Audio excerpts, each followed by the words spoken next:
सुप्रभात प्यारे बच्चों। जैसे कि आप लोग जानते हैं, हमारा चैनल संस्कृत पूजा संस्कृत की ही किताबों के लिए और संस्कृत के ही ज्ञानों के लिए विशेषकर जाना जाता है। और आज मैंने जो आप ये टॉपिक कराने की सोची है वो है हमारा शब्द रूप।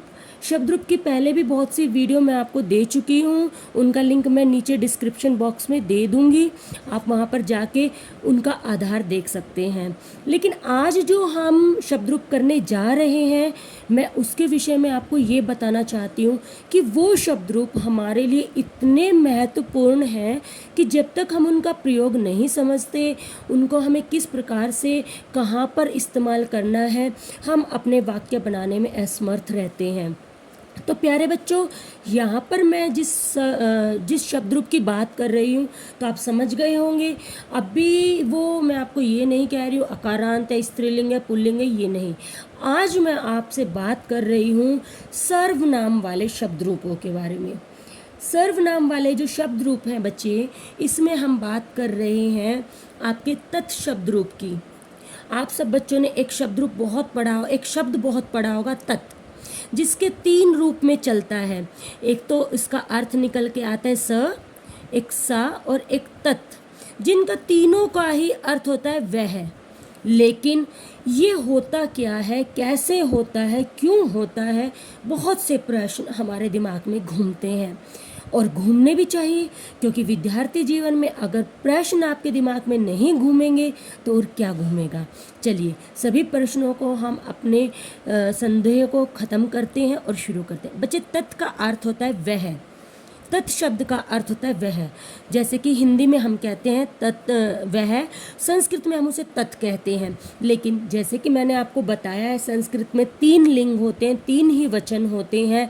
तो उसी के आधार पर ये आपको मैं आगे बताने जा रही हूँ कि अगर मैं छोटा सा आपको बताऊँ तो आप समझ सकते हैं कि तत् यानी कि वह और इंग्लिश में दैट। लेकिन यहाँ पर इस दैट का क्या मीनिंग होगा, कैसे होगा, तो आप समझिए। तत् का पुल्लिंग में हम प्रयोग करेंगे तो शब्द बनेगा सह। सह यानी कि ही, वह, और ये प्रयोग होगा लड़के के लिए, पुल्लिंग चीज़ों के लिए, पुल्लिंग जो होंगी उनके लिए। तो इसका हम यूज़ कर सकते हैं ही। इंग्लिश मीडियम वाले बच्चे इसको बहुत इजीली समझ सकते हैं कि तत् का अर्थ होता है दैट, लेकिन जब हम उसका तीनों लिंगों में अलग अलग यूज़ करते हैं तो सह यानी कि ही, वह, ही, सा यानी कि शी, वह। स्त्रीलिंग के लिए हम सा का प्रयोग करते हैं। फिर बचा हमारा फिर से तत्, तो ये होता है नपुंसक लिंग। इसके लिए हम दैट, जो भी कोई चीज़ होती है हमसे दूर होती है, जब वो ना तो स्त्रीलिंग हो ना पुल्लिंग हो तो वो नपुंसक लिंग में आ जाती है, वहाँ पर हम प्रयोग करते हैं तत् का। तो चलिए बच्चे, आज जो हमारा शब्द रूप है उसके विषय में जानते हैं और उसे बहुत अच्छे से हम पढ़ते हैं और हम समय को ध्यान में रखकर ये अपना करेंगे। अगर आज हमसे 1 होता है तो हम 1 करेंगे, अगर आज हम 2 कर पाएंगे तो हम 2 करेंगे। लेकिन हम कोई जल्दबाजी नहीं करेंगे, क्योंकि जल्दबाजी नहीं करनी है, धैर्यपूर्वक समझना है और समझकर ही सारे संदेह जो हैं वो स्पष्ट होते हैं। देखिए शुरू करते हैं। जैसे कि मैं आपको अपनी हर वीडियो में जब भी धातु रूप या शब्द रूप कराती हूँ तो बताती हूँ प्यारे बच्चों कि संस्कृत में 3 वचन होते हैं, एक वचन, द्विवचन, बहुवचन, चाहे वो हमारे धातु रूप हो चाहे वो हमारे शब्द रूप हो। तो मैं पूछूं आप लोगों से, आप सभी बच्चे अपने घरों में बैठकर ये वीडियो देखते हुए जवाब देंगे, संस्कृत में कितने वचन होते हैं? 3। बहुत अच्छे, वेरी गुड, बहुत ही अच्छे बच्चे हैं। चलिए, और कितने लिंग होते हैं? 3। कौन कौन से? पुल्लिंग, स्त्रीलिंग और नपुंसक लिंग। बहुत अच्छे बच्चों। चलिए अब हम बात करते हैं विभक्तियाँ। बच्चे, 7 विभक्तियाँ होती हैं। आपको अगर विभक्तियाँ याद करनी है और आपको शब्द रूप याद करने हैं तो सबसे आसान चीज़ है मेरे प्यारे बच्चों, आप इनको कारकों के रूप में भी याद कर सकते हैं। जैसे प्रथमा जो होती है हम उसको कर्ता के रूप में जान करके याद कर सकते हैं। करम, ठीक है, करण, इस प्रकार से तृतीय विभक्ति करण के रूप में होती है। इस प्रकार से आप सारी अपना इनको याद कर सकते हैं। हम आज यहाँ पर बात करेंगे तत् शब्द रूप की, जिसको हम तद भी कह देते हैं और तत् इसका रूप है। आजकल बहुत जो पुस्तकें नई बन करके आ रही हैं उनमें तद लिखा हुआ है, मूल शब्द ये तत् ही है प्यारे बच्चों। तो यहाँ पर संधि का एक नियम लगता है जिससे ता जो है दा में परिवर्तित हो जाता है।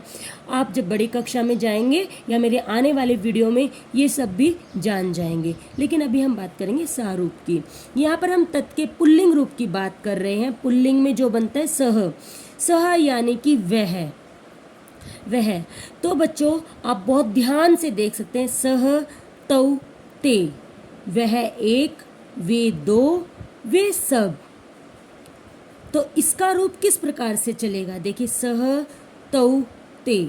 बच्चे, कई बच्चों के लिए आप लोगों को शब्द रूप इस प्रकार से याद करने में इजी रहते हैं, वह लोग इसको बाएं से दाएं की तरफ याद करके बड़े खुश होते हैं और उन्हें याद हो जाता है। कई बच्चों को आसान लगता है ऊपर से नीचे की तरफ याद करने में और उन्हें याद हो जाता है, जैसे सा तम ते तस्मै, सा तम तेन तस्मै, तस्मात् तस्य तस्मीन, तस्मात् तस्य तस्मीन, इस प्रकार से। तौ तौ ताभ्याम ताभ्याम ताभ्याम, तयोः तयोः, ते तान् तैः तेभ्यः तेभ्यः, तेषां तेषु। देखिए बच्चे, जो इनको बार बार देखते हैं, पढ़ते हैं, सुनते हैं, उन्हें ये किसी भी रूप में, चाहे आप इनको बाएं से दाएं तरफ करें, चाहे ऊपर से नीचे की तरफ करें, ये आपको याद हो ही जाते हैं। लेकिन आज मैं आप लोगों को जो करवाऊंगी एक नए तरीके से करवाऊंगी, जो कि मैं अपनी पहले वीडियोस में भी आपको बता चुकी हूँ। हम सबसे पहले एक ही लाइन याद करेंगे, सा तौ ते। ये लाइन तो, ये 3 शब्द तो आप हर तरीके से याद करते हैं अपनी प्रत्येक पाठ में, या जब भी आप इनका प्रयोग करते हैं, धातु वाला पाठ तब भी पढ़ते हैं, हर तरह से पढ़ते हैं। तो सबसे अच्छा आसान तरीका है, आप सह तौ ते लिख लें तो आपको पता चल जाएगा एक वचन, द्विवचन और बहुवचन। अब यहाँ पर आप सबसे पहले द्विवचन को याद कीजिए, क्योंकि सबसे सरल हर रूप में, हर शब्द रूप में सबसे सरल द्विवचन ही होता है। देखिए तौ तौ, प्रथमा और द्वितीय बिल्कुल एक जैसी है, तौ तौ। और आपकी तृतीय, चतुर्थी, पंचमी, ताभ्याम ताभ्याम ताभ्याम। तो तौ तौ ताभ्याम ताभ्याम ताभ्याम। और षष्ठी, सप्तमी, तयोः तयोः, तयोः तयोः। तो देखिए, अगर आप एक बार अभी मेरे साथ इनको बोलेंगे, पढ़ेंगे, तो आपको अभी के अभी ये याद हो जाएंगे बच्चों, ये मेरा आपसे वादा है। लेकिन शर्त भी है, आपको बोलना होगा, तयो तयो, ताभ्याम ताभ्याम ताभ्याम, तयोः तयोः।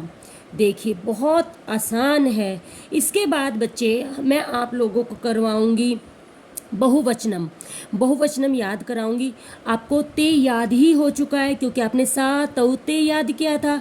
अब देखिए, जैसे कि मैं आपको अपने पहले वीडियो में राम का रूप करा चुकी हूँ, तो मैंने आपको ये आन, तैया, तेभ्या, ये सारे प्रत्यय चिन्ह लगाने बताए थे। उन्हीं के अनुसार आज हम यहाँ पर उन सारे प्रत्यय चिन्हों को सिर्फ ता शब्द के साथ जोड़ देंगे। तो हमारा क्या बनेगा, ते तान तैहा, ते तान तैहा, तेभ्या तेभ्या, तेषाम तेषु, तेषाम तेषु। देखिए कितना आसान और सरल है, आप सब बच्चों को याद करना है इसी प्रकार से। चलिए मेरे साथ बोलिए सभी, ते तान तैहा, तेभ्या तेभ्या, तेषाम तेषु। अरे वाह, बहुत अच्छे, बिल्कुल आनंद ही आ गया। चलिए अब हम एक वचन को पढ़ेंगे और याद करेंगे। आपको यहाँ पर द्विवचन और बहुवचन याद हो चुके हैं, अब बारी है हमारी एक वचन की। तो देखिए, सह, तम, तेन, तस्मै, तस्मात्, तस्य, तस्मीन। बहुत ही आसान और सरल है प्यारे बच्चों। देखिए, सह, तम, तेन, तस्मै, तस्मात्, तस्य, तस्मीन। इस प्रकार से पढ़ने के बाद मुझे नहीं लगता, और इतनी बार पढ़ने के बाद, कि आपको कुछ भी संदेह रहा होगा। अगर फिर भी कोई संदेह है तो आप वीडियो में कमेंट करके मुझसे पूछ सकते हैं। कमेंट बॉक्स में कमेंट कीजिए, मैं आपके सारे संदेह दूर करूंगी और आपको और सरल विधि से पढ़ाने की कोशिश करूंगी।